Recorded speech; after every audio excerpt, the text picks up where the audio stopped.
Hey y'all, welcome back to another video on the Harbor Music channel. Today I had an opportunity to sit down with my brother, one of my best friends, Zack Johnson, talk about his experience in the music industry, how he went from kind of not having much experience to now being Feel's full-time touring manager. Zack and I also run the Mississippi River Festival together, so I'm really thankful for this conversation and thankful for Zack. I think you're going to get a lot out of it. No. Cool. Well, Zack, thank you for sitting down with us. Zack and I are really good buds, are kind of our whole community. We're just like homies through and through. But one thing that's really cool about you, Zack, and to y'all watching this is I and all of us have kind of gotten to witness you go from really, not having much experience in the music industry to now, being Feel's tour manager, which is a kind of a 0 to 100 really, really quickly. So I just thought this would be an interesting conversation to have just about what you've learned, your journey, and how like you were able to learn these skills to do this, because I think there's a lot of people that may be unaware of jobs in the music industry or may not think they're qualified, and so you're like a success story for that, and you do such like an amazing job, truly doing that, which is super cool. But can you just tell us a little bit about like what was your first kind of introduction either to Feel or to the music industry, and then what was the kind of onboarding process like? Yeah, like you said, I don't know if there's anybody with less experience than what I had whenever I first started. I met you and a handful of Feel guys at a private show I booked. It was like a small music festival out in the backwoods, and a great time. And I met a lot of great people through that, and that sparked an interest in me, and wanted to be involved with music because I've always loved music and going to shows, and I've always liked putting on events and entertaining people. And so yeah, I just started hanging around you guys and ended up going to some Feel shows just as kind of a body man. I like to help people out. I like to lift stuff, and Pretty strong. and I'm fairly strong. And yeah, out of that, just I went to a couple shows, and I was kind of, I don't think anybody knew I was thinking this, but I was looking around. I'm like, man, what are we supposed to, we should be doing something right now. And everybody's just kind of bebopping around. And then after a few shows, Tyler was like, hey, you ever thought about like tour managing or anything? And I'm like, I don't know what that means, but I'll do it today, because I knew that these guys needed some sort of like on-site management to make sure, we're setting up when we're supposed to be setting up, checking when we're checking, on stage on time, making sure we get paid, which is a huge one. And so I had no idea what it meant, but we went to this show, I think in Decatur, Illinois. Yeah. It was my first one. Just kind of took charge, make sure we got paid, and make sure we knew where we needed to be, and all that. And it's developed from there. And I think one of my first 5 shows was the show with Blackberry Smoke, which is a giant nationally touring band. And the scale from what we were playing from like off Broadway in St. Louis to 4,000 person like amphitheaters Halfway across the country was a lot of pressure. And I'm like, I don't know what I'm doing, but I've kind of had the attitude my entire life of I can figure it out. I can figure most things out fairly quickly, and really just do that with a good attitude. Sure. Like I knew that Blackberry Smoke had a tour manager on site, and I knew they had a whole bunch of stage hands and crew that traveled with them. So I knew we were stepping into their world. So I was in no way had the position to think that I'm something or be something, but like I just made sure to go into that. And first thing I did was go up to Paul Lee, Blackberry Smoke's tour manager, and introduce myself and just try and be cool. And I told him, I'm like, hey man, this is like my 4th show doing this, but if we're ever anywhere we're not supposed to be, let me know. If there's anything we're doing we're not supposed to be doing, let me know. If there's anywhere we're supposed to be, tell it. Like I'm trying to make this as easy as possible for you and help us all put on the best show possible. And at first he was just he was already doing his work for the show, and I mean that dude works hard around the clock, and if he ain't sleeping he's working, and a lot more intense at that level. And at first he was just kind of like, okay, like, yeah, sure, whatever. Okay, get out of here.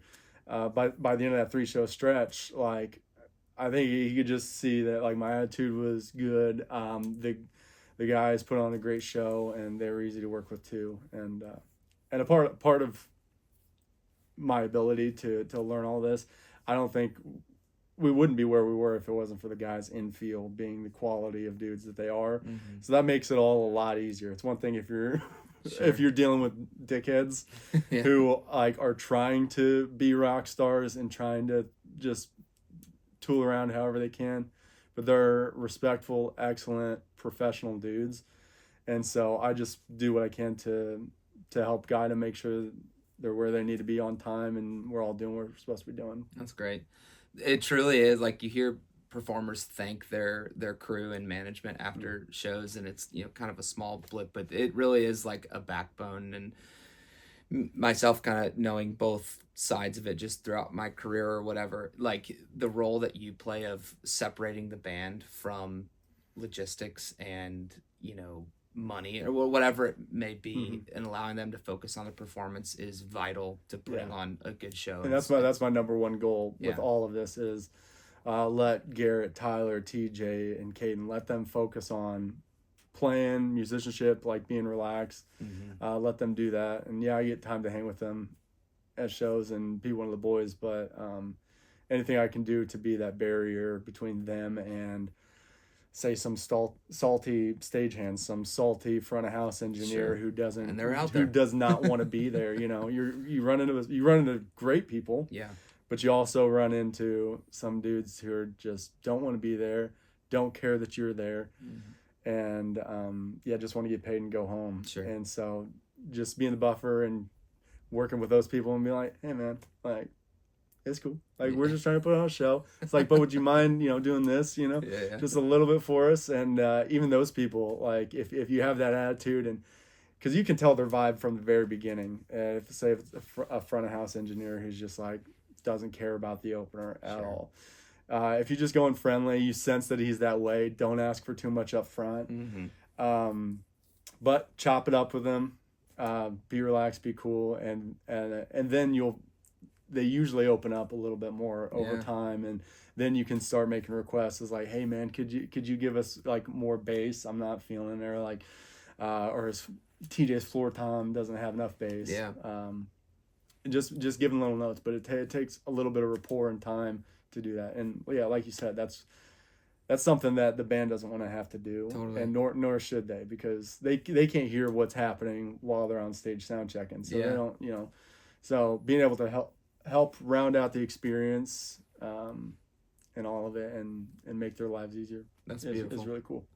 Yeah, I remember those Blackberry Smoke shows. It's like there's only 4 members in field, and we took 10 people down to Florida to do their shows, and it was my first time ever running front of house at a venue like that, and I had a similar experience. And it's unique it's kind of unique to independent bands or bands that are sort of on their way up and working through this. Is like the role of a tour manager is so broad, because you may have to comment on front of house things, you may have to, and that's what's cool about it. It's like everyone kind of get in the mix, do their part to get this thing to the next city and to the next show, and to get paid. But you guys just had a really cool recent experience that like a lot of people dream of, which is beautiful, going out on a extended tour with Dirty Honey. And I'm sure, you know, that brings its own challenges versus just these weekend runs. So what, like, if you could sum it up, that 2-month period you guys were out, what is like some key things that you learned during that?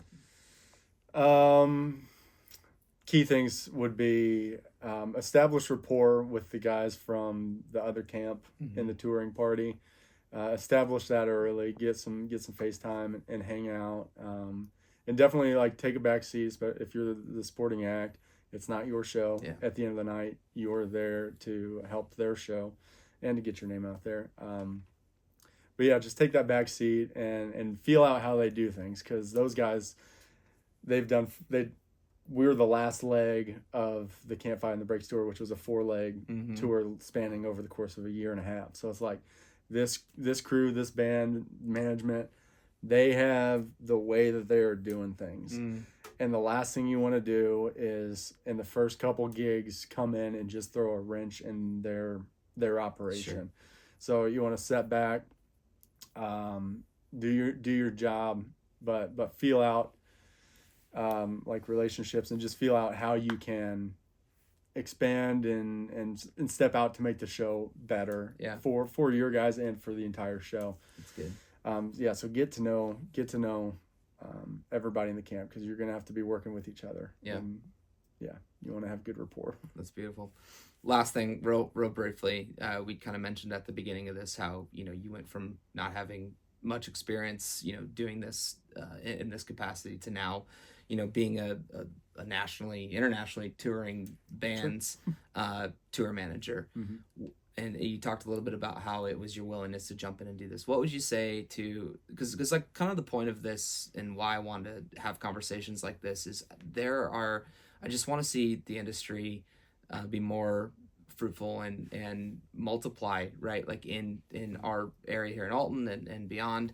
What would you say to people who are just curious of like, man, I think I could do something like that, or I want to be a part of something like that? Like, what's your advice to someone who's potentially seeking something like that?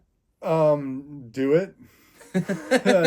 Do it. Be bold. I mean, not everybody has a band like feel plopped in their lap. Sure. Like, and there's no other way to say it besides being plopped in my lap. Like, I just happened to come around whenever this iteration of the band was blossoming into what it is, and so I'm incredibly lucky to be a part of all this. I mean, but if you have people you believe in, in a group you believe in, and something like that, I mean, you could run it by them, because I'm sure they'd love to have some of that Sure. taken off their plate. You might not be working for pay off the start, Sure. but I mean, just get in the groove, because you learn so many other things about production. Yeah. Throughout all of it, and yeah, I mean, go for it and keep everybody in your camp fed. That's great. That's a pretty big one. That's a good word. Yeah. Keep them fed. Keep them fed. I like that. Yeah. Well, cool. Well, I love you. I'm proud of you, man. Yeah. And thanks for sharing a few words for us. And I think this is real valuable to you watching through that little screen there. Cool. Anytime, brother. Thank you.